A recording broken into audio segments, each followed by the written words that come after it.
told my friend's boyfriend that we're not best friends, now they're fighting, and she's blaming me for wrecking their relationship. My friend Sophia, 28F, is upset at me, 27 male, for telling her boyfriend Noah that I am not her best friend. I am really lost on what I did wrong, and why I am getting the blame for the fallout. Sophia and I met due to a common friend and have known each other for the last 5 years. Sophia has been a good friend, and we would generally hang out on weekends with the rest of our friends. Sophia also lived in the same apartment complex as me, and we would sometimes hang out at my apartment, along with other friends to watch TV. Sophia started dating Noah around 6 months ago. I noticed that Sophia started messaging me more than normal about random stuff like TV shows, music, etc. around the same time, and would send me memes and TikToks all the time. She also messaged me if I want to hang out at my place after work during random weekday evenings. I would generally say no, unless more friends wanted to join in. On Saturday night, we were all at my friend's apartment for a party.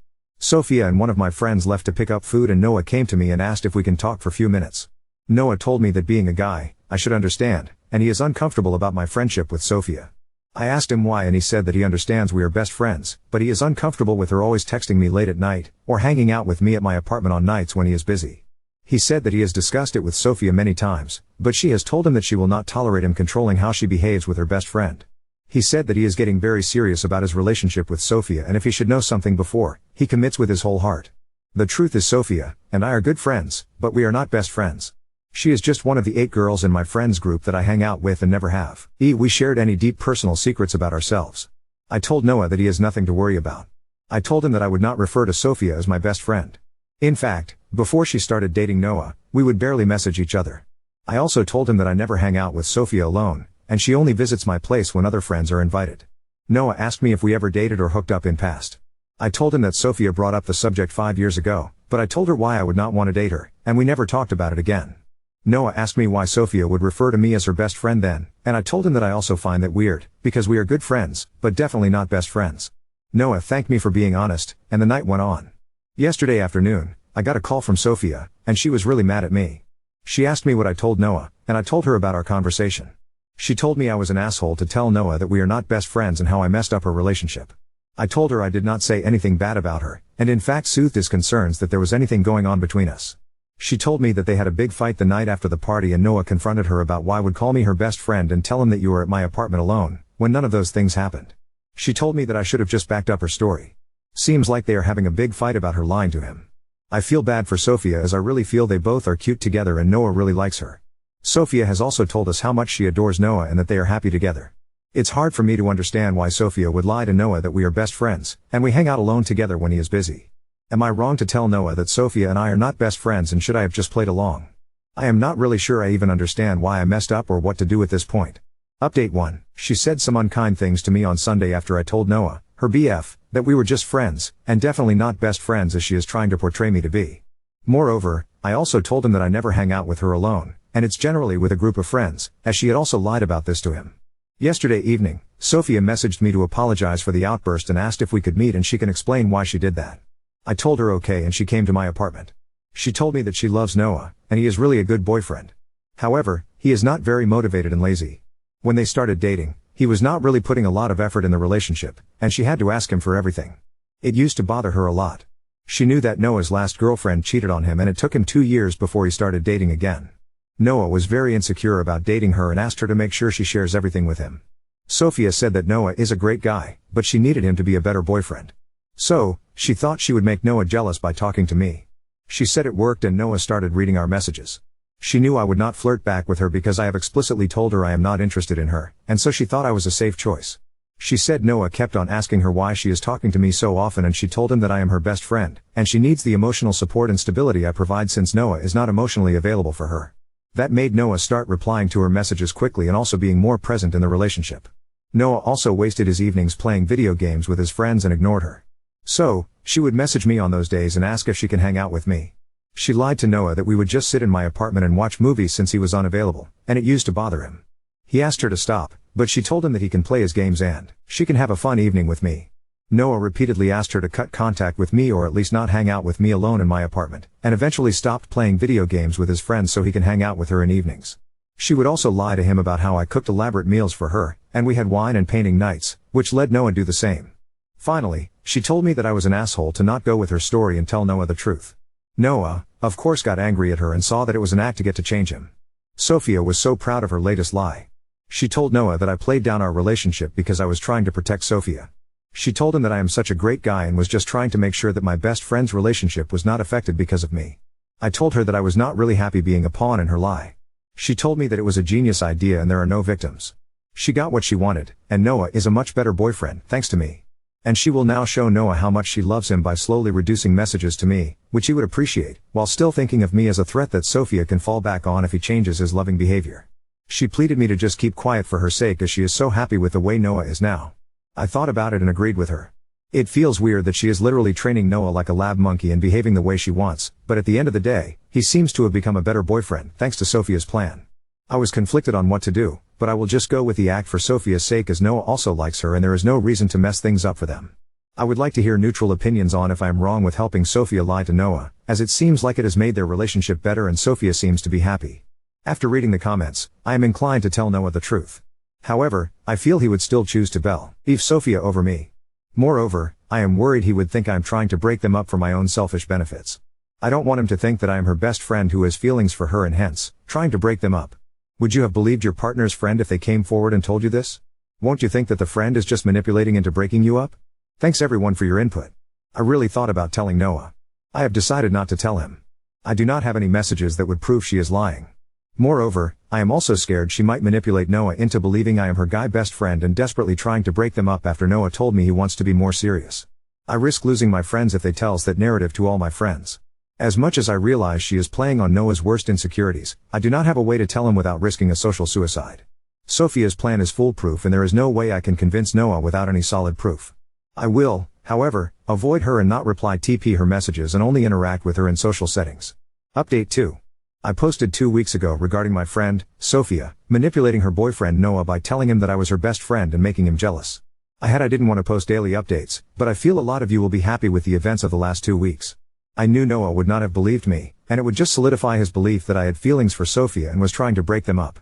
I had to do something, so I finally decided that I would just talk to Sophia and convince her to not play games with Noah and appeal to her conscience. 2 days after I posted the update, I asked Sophia if we could meet at my place in the evening after work. I told Sophia that I was worried for Noah and her because of how she was manipulating Noah by telling him lies. We argued, and I just wanted her to realize that instead of spending time on someone who she had to train, she should find someone she genuinely likes. Sophia was understandably very upset with me. She initially told me to stop being judgmental. I did not expect it, but she broke down and started crying. She told me it's easy for me to judge her, but it's not like there are guys out there who are just tailor-made for her. She said she knows she's not the most attractive looking person but has so much to offer in a relationship. However, the only guys that are interested in her just want a bangmate and expect her to be grateful that they are dating her. She said Noah is cute, but he was just like every other guy she has dated. One difference was that Noah was extremely insecure about her and was reading her messages. She just wanted Noah to be like me. Noah also asked her specifically about me because of the way she looks at me and realized he was insecure about me. That is when she started messaging me and making Noah jealous, and he did respond exactly the way she wanted. I told her that what she did was still wrong, and she cannot play on Noah's insecurities like this. I reiterated that she cannot train his behavior for the rest of his life and that she is just setting herself and Noah up for hurt long term.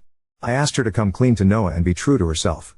I told her that she deserves someone who likes her for who she is and not because they are insecure about losing her. She was angry at me at this point and told me to get off my high horse. She said sometimes it's not easy to find someone who has all the qualities you want. She said that I just date the first girl I meet in a bar or club who is willing to sleep with me, and then break up with them after a month because we have nothing in common. That comment did sting a bit because she is right, and I also always end up dating the wrong girls. She said that the everything about girl I describe I want to be with exactly fits her, but I would never date her because she is ugly. She is not. She is very beautiful but just struggles with weight issues. I told her not to call herself that and she is very beautiful. I also told her that maybe we both need to change the kind of people we date, so we are both happier. She was quite emotional at this point, and we hugged. It felt wrong, and I quickly reminded her that she was still Noah's girlfriend, and she should leave. I think all of you will be really happy to know that over the last week, Sophia broke up with Noah. Sophia told him truthfully about what she did, regarding me, but also told him that she wished all those things came organically from him instead of her having to ask him for it. Noah is really heartbroken and asked to get Sophia to get back even after knowing everything, but she eventually blocked him. Sophia has been visiting my apartment almost every evening since her breakup, as she just does not want to be alone. I tried to cheer her up, and we went out for dinner on Saturday, and she told me she felt much better. The Sophia I knew was always a smart, confident, ambitious girl, and I never knew her vulnerable side. I am also glad that Noah finally knows the truth and can be with someone who likes him for who he is and not take advantage of his insecurities. Now on to second story. Caught my boyfriend through my best friend in a drunk confession about their hookup. He denies it and I'm torn between them. I've been best friends with Becca since 2010. We were college roommates and then after we graduated we still lived together up until I moved in with my boyfriend Nate in 2019. One thing about Becca is that she's always had a drinking problem for as long as I've known her, and she's done stuff while drunk that has sometimes caused problems in our friendship. She does try to stay sober, but every few years something will happen to make her start drinking again, which is what happened earlier this summer. So last Saturday Becca called me because she was drunk somewhere and needed a ride home. I couldn't go pick her up because I had the flu and I was on cold medicine, so Nate went to get her instead. A couple of days after that I started noticing that Nate was being weird with his phone. Normally he leaves it out on the coffee table if we're watching TV or whatever, but he started putting it face down so I couldn't see what notifications he was getting. My first thought was that he was trying to plan a surprise, and because of the timing I thought that maybe Becca was helping him. Yesterday I saw Becca. I told her that Nate was being sneaky all of a sudden and asked her if he said anything about maybe proposing soon. She asked me if I looked through his phone and I said no. Becca started crying and told me that she and Nate hooked up in his car the night that he came to pick her up. Her excuse was that she was really drunk and didn't fully know what she was doing. She said she'd been texting him since, telling him that he needed to tell me what happened or else she was going to. I asked Becca to show me the texts, but they were all in the app Signal, which deletes messages after a day, so all I could see was that she and Nate had a chat thread but nothing that they said. I told her to text Nate in front of me so I could see what he said and she did, but we got no read receipt and so no response at all, so it didn't prove anything. I asked Becca if she was sure she wasn't so drunk that she maybe imagined it or thought a dream was real, and she absolutely lost her shit on me and said that she knows that she's horrible when she drinks but that she's not fucking delusional and she doesn't make shit up. She said that I could believe her or not and it's my choice, but she was telling me the truth. I said I needed to go home and talk to Nate. So when I got home I confronted Nate with what Becca had said, and he acted shocked and denied that anything like that had happened at all and said he didn't know why she'd think so or say so. He said that he had just given Becca a ride home and the only thing that happened was that they talked about how he and I had been together for a long time and how we should get married already. He admitted they were talking on Signal the next couple of days, but he said that it was about exactly what I thought, that he was asking her about engagement rings and what kind of proposal I would want. Nate replied to Becca's message from before asking her if she made up a story about them hooking up to not ruin the surprise about his proposal, and she texted him back that there was no proposal and to stop playing dumb. So then Nate called her pretending like I wasn't in the room and told her that she needed to stop whatever she was trying to do because we were on the verge of breaking up and he'd rather just have the surprise be ruined, but Becca just kept telling Nate to stop lying until he got angry and hung up on her. I really didn't know what to think and I still don't. Right now Nate is really upset and not really talking to me much. He says that it's bad enough that Becca acted insane and ruined his plan to propose, but it's even worse that I believed her lies even a little and would think that he would ever cheat on me.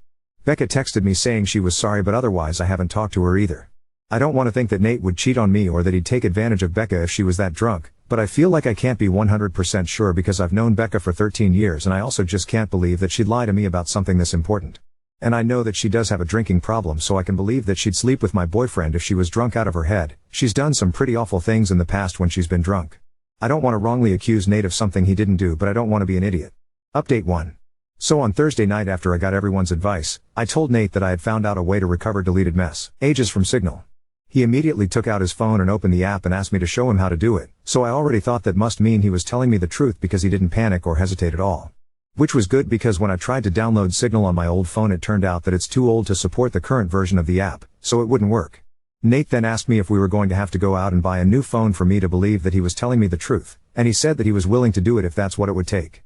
I told Nate it wasn't that I didn't believe him, I just wanted to have some proof because I just couldn't understand why Becca would lie about it. Nate said that she would lie about it because she's a fucking crazy drunk bitch and there's literally no way for a non-crazy person to understand why she would do anything, and once the messages proved that he did never want me talking to her again. Then he said to get up because if we were going to go to the Verizon store we had to get there before it closed. By then I completely believed Nate anyway, so I told him we didn't have to go anywhere or get a new phone and that I believed him and I knew he didn't cheat on me and that he would never do that. Nate said that he would hope I know that and that he didn't understand why I didn't take his word for it in the first place. I started trying to explain why I didn't want to just immediately dismiss what Becca had said happened, but Nate said that he really couldn't listen to that right now. I said that was fair and agreed that I would cut Becca off, but that first I wanted to try to get her to admit that nothing happened. Nate said fine, but to call her with my phone on speaker because he thought he also deserved to hear her admit that she was lying. So I called Becca and I said the same thing to her that I said to Nate, that I figured out how to recover deleted messages on Signal. She asked me why I would need to do that, so that was when I knew for sure that she was definitely making it up and not just confused somehow. I said it was because I wanted to have proof of what she and Nate talked about.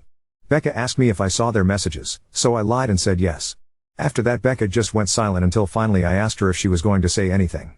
Then she asked me if that meant that we were engaged now. So then I really just lost it on her and screamed at her asking her if she was fucking serious and what the fuck was wrong with her and how could that possibly be all that she had to say. Becca started screaming back telling me to fucking calm down and about how obviously I never believed her anyway because it's not like we broke up over it. I was crying by that point and because of that I couldn't really say anything else, so then Nate told Becca to go fuck herself and to never ever contact either one of us ever again and hung up on her. A minute later Becca sent me a completely unhinged text that I'm quoting here verbatim, apart from changed names. Courtney. You are supposed to be my friend for life. You are supposed to be there for me. You are supposed to be my person. But then you meet Nate and now you only care about Nate. Everything is about Nate. Tell me why Nate comes to pick me up when I call you? I called you not your precious fucking Nate. I only want you to see how fucked up this is, but do you? No. Of course you don't. Of course you choose Nate over me like you always do and like you always will. You pretend to care about me but I can see you don't care. It is pathetic, Courtney. You are a pathetic woman who would choose a man over a friend. But since you can't say it yourself I will. Since you have to have your sweet perfect little baby Nate do it for you I will. Goodbye, Courtney. Is that what you want? Goodbye forever. I hope you fucking got what you fucking want. There were the 3 dots after that showing she was still typing more, but I blocked her before she sent it. I don't care about anything else that she has to say. I'm sure it's all just going to be more bullshit about why this is my fault or justifications about why what she did wasn't that bad and I should forgive her.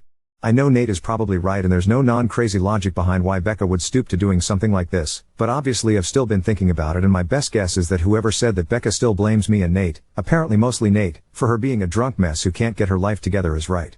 It seems like she somehow thought that if she said she hooked up with Nate, I'd break up with him but still want to be friends with her and then everything would magically be fixed. As far as stuff with Nate, I asked him if he thought he could ever forgive me for doubting him and he said that since I came to my senses and I cut Becca off he guesses we can try to put it behind us. I don't think he's still going to propose anytime soon. After this I probably wouldn't if I was him. And from what Nate said he didn't actually do any planning yet other than asking Becca about rings and if I'd think a public proposal was tacky or not. All he was doing so far was trying to get ideas without me knowing he was talking to her about it. So just based on that I think probably it's not going to happen for a while if it still does at all. Update 2. I'll keep it as short as I can.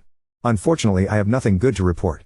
It turned out that whatever was going on with Becca that caused her to make false accusations about Nate was the beginning of some kind of a psychotic break. After I blocked her she made a whole bunch of fake accounts and started sending me completely unhinged shit about how I ruined her life and threatening to get revenge on me and Nate. This went on for literally months with her sending me dozens of messages a day. I found out from other friends that she was making multiple posts on Facebook every day that were semi-coherent rants about how much she hated me and how I was evil and ruined her life intentionally.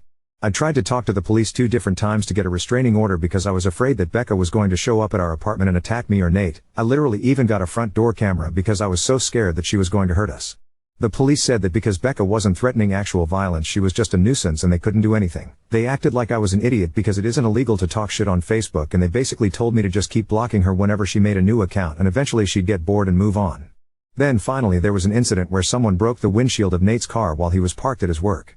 I guess it could have just been a random act of vandalism because his wasn't the only car that got windows broken, but at the time I was 100% sure it was Becca so I went to the police again. Eventually an officer went to talk to Becca, and she said she didn't touch Nate's car and again I have no proof that she did. But after the police talked to her, Becca got put into a psych ward for a week because apparently her apartment was filthy and she was drunk out of her mind 24/7 and a danger to herself. I have not heard anything from Becca after she left the psych ward. I don't know if she was diagnosed with something or if she's medicated now or what. I found out that she moved in with her dad who thank God lives in a different state. I look at her social media every so often to make sure she's not posting about me again and that she's nowhere around me.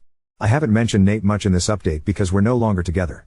He broke up with me after the windshield incident because he couldn't handle being constantly harassed by Becca and to be honest I don't think he ever forgave me for not taking his side immediately when everything started. It really hurt but I can't blame him. I tried to talk to him about fixing things between us after Becca was gone but he just wasn't interested.